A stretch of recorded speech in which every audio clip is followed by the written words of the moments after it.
Well, let's just start with the mandatory courses. This isn't anything new.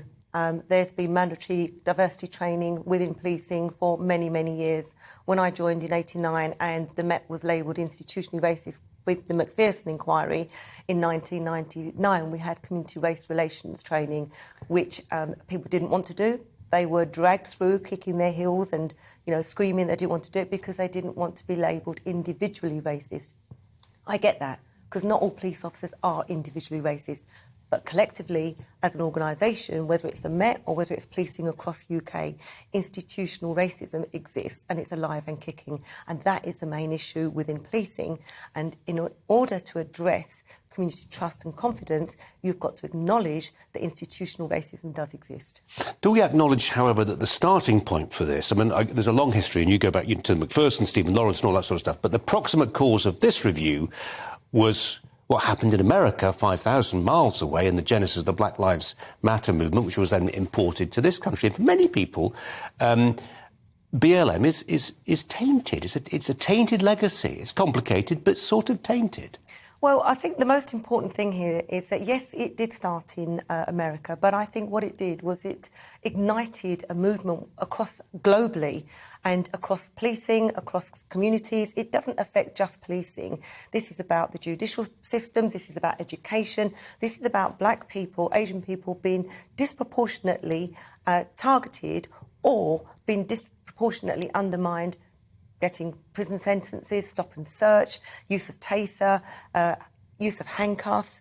The list goes on. Internally within policing, there's some huge cultural issues around the disproportionate targeting of black and Asian officers who are subjected to misconduct, to performance, who are more likely to be sacked than their counter-white colleagues. Andrew Pearce, the Daily Mail did a lot, and a lot that was unexpected at the time on the killing of Stephen Lawrence. Yeah. But how will you cover this story tomorrow? And we campaigned relentlessly, and part of that campaign is the reason why some of Stephen Lawrence's killers are now behind bars.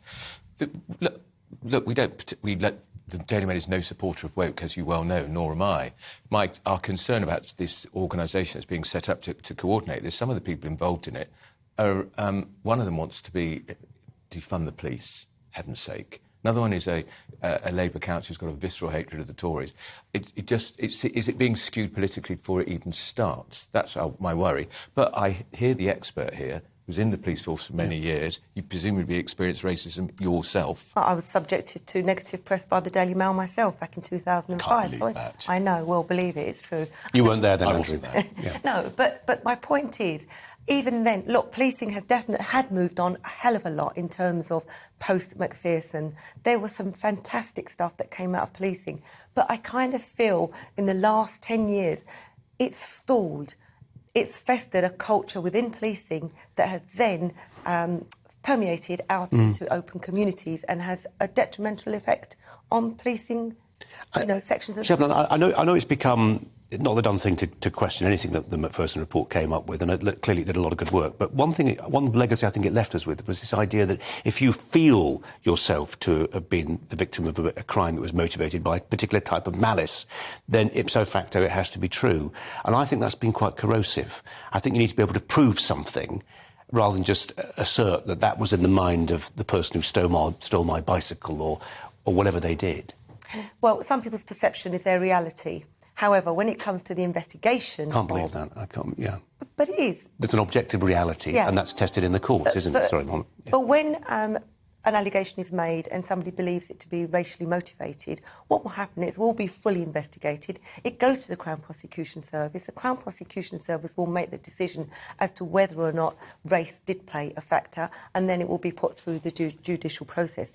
It doesn't necessarily always mean it goes through a judicial process. It could mean, like, neighbour disputes are very common, aren't they? Some may think that this is racially motivated, but actually it's a whole load of stuff of someone throwing rubbish into the other person's garden. One person's Asians, one person's white, and actually the race never played a part. Yeah.